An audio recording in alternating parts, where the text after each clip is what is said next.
We've got some of the basic items down pat, the definitions, especially on investments. We're going to talk more in this section about the different financial tools and securities, but of course, we're going to really dive into the jargon here so that we can get the flow of it as we go through and start understanding some of the very basic components of investments. A financial instrument is a contract that generates a financial asset.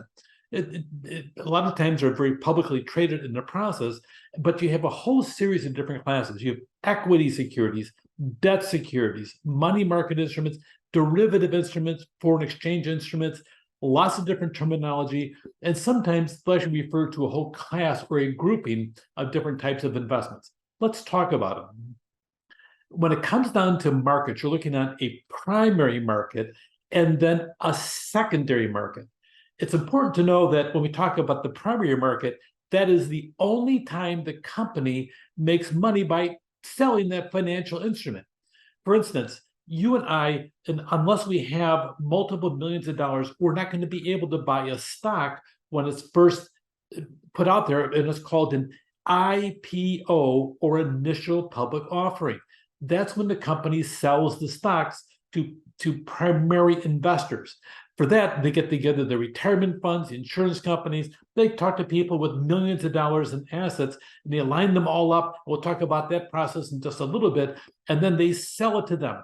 And then the people there, they then are free to sell it to the secondary market, which is what most investors actually participate in the aspect of, then it's in the open market. We can all buy one share of stock. Typically, you buy 100 shares of stock at a time. So we all have that aspect of it. So you have the primary market, which called the initial public offering, or the IPOs, and that's when the company makes money. If the stock goes up, let's say the stock goes up from Pete's sandwich shop. Pete's sandwich shop, they sell their stock. It sells initially for $10 a share. Yes, yes, yes. They sell 1 million shares, so they got $10 million for their sandwich shop. With all that, that's all they're going to get. But then the next day, the stock goes up to $20 a share. Whoa, it sounds really good, except that sandwich shop doesn't get one dime of it. That's all based upon the people that bought the stock on the secondary market, because Pete's has already sold all their different stock. They sold it in the primary market to that initial IPO, and not to the secondary market. Now, it does matter. We'll talk about that when it comes onto the board. So we'll discuss that in just a little bit. I just want to, first of all, get that concept down pat. A direct investment where the investor provides capital directly to the company, just like in an IPO. Sometimes you have private placements of non-public sales of security. There are companies out there that are private stock companies, and they're not open to the general public or on the open market in the process. You'll see a lot of our major accounting firms, they're all private companies, and the stock is not available in the public market. Usually wealthy individuals in those markets, and usually they're not usually college professors. Anyway, so the private equity and debt markets, they're not regulated by the SEC because it's all private. And a lot of times the company sells an entire issue of stocks or bonds to one institution, such as a hedge fund. And the hedge fund buys them up, and boom, or a retirement fund or an insurance fund. They have all those different aspects and venues they can actually sell stock. Venture capitalists are those teams. You'll see a lot of notations in different journals of VC. It's called venture capitalists. They provide funds to emerging companies, often small unknown companies. Shark Tank is probably the most popular venue we can watch this taking place, where venture capitalists are bidding to sit down and say, I'll put $10 million into that product over there. It actually is kind of like that. One time I was really excited about the aspect of some nanotechnology being used for biomedicine, where they would actually inject teeny tiny robots, microscopic robots, into bloodstreams to go track an illness and everything else. I was all excited and I was hunting for it. I found the company. I wanted to buy stock in that company. It's in Los Angeles. And I looked on it, and number one, there was no public stock available. Number two, they had 20 venture capitalists that sucked up all the different stock, and they owned the stock. And there wasn't any room for somebody, a little college professor like me, to sit down there and buy some stock in it, because it was all gobbled up by the venture capitalists, and they're all controlling it, looking for the future of nanotechnology in the biosystems of human beings. Kind of an exciting concept. And they thought the same thing. And that's why they beat me to it in the process. publicly traded securities, this is that secondary market. You have the primary market where people buy stocks and bonds in that market over there, but you have to have millions to play that game.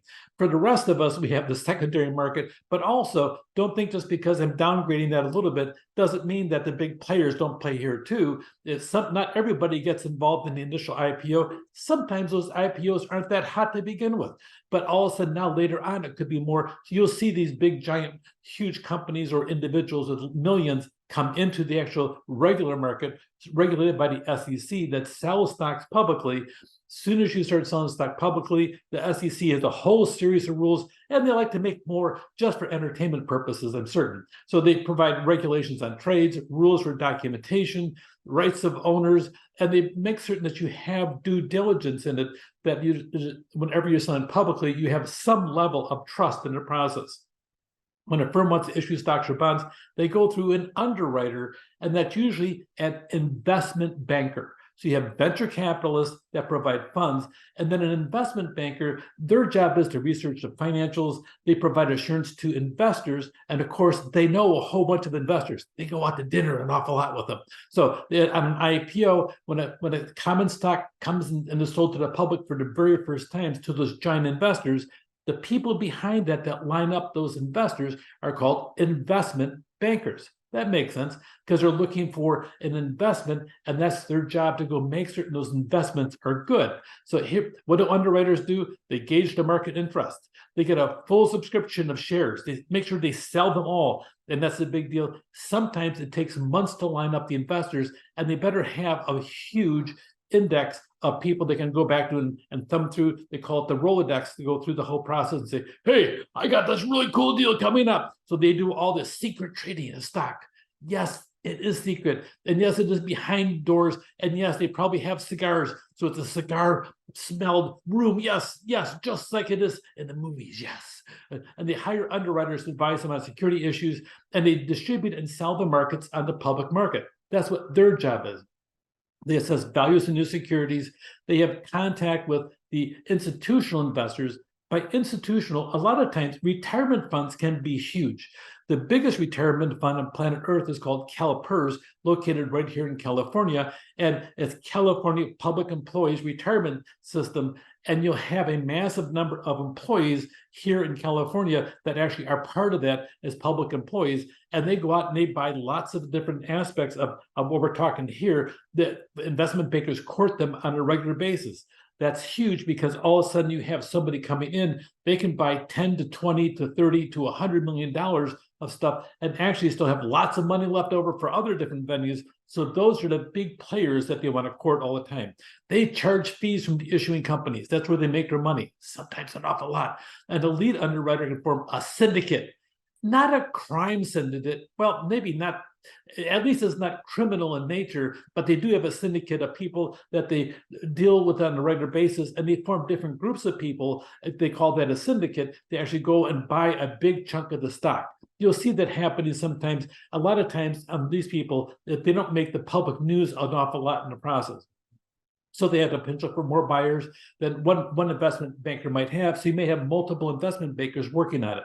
The underwriting agreement, the investment banker, they do their best to sell the securities. They don't guarantee how much money is set to be raised. And there's a risk with the issuing company. That's really a problem for anything because it's all unknown. So the commitment, investment banker purchases securities and then they sell them to the public.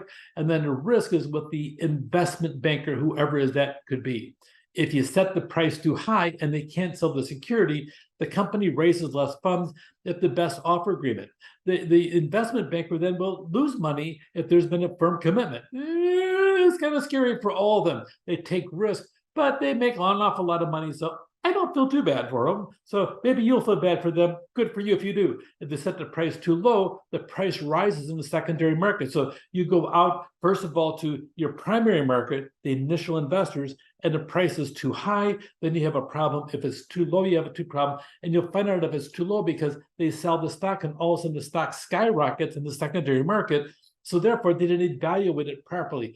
Although, what does properly mean? Because can you really predict what happens from one day to the next in the stock market? So the company raises less money if the price is too low, and the investment banker reputation is in decline. Everybody goes by and he sneers. He walks by them and they walk on the other side of the street and insult them nonstop. Not quite that bad. Maybe it is. Anyway, so financial tools and securities in this section over here, there's a lot of different tools out there. One I want you to carry away the most is the IPO, initial public offering, and who plays in that game over there. Not the average investor, and then the secondary market where almost everybody plays at some point if you're involved in buying stocks or different financial instruments. A venture capitalist, the people that actually put a lot of money into those aspects of it, what underwriting is, and that's primarily with an investment banker, and the security exchanges where you go out and buy those things. We'll cover the exchanges and who they are in a later presentation.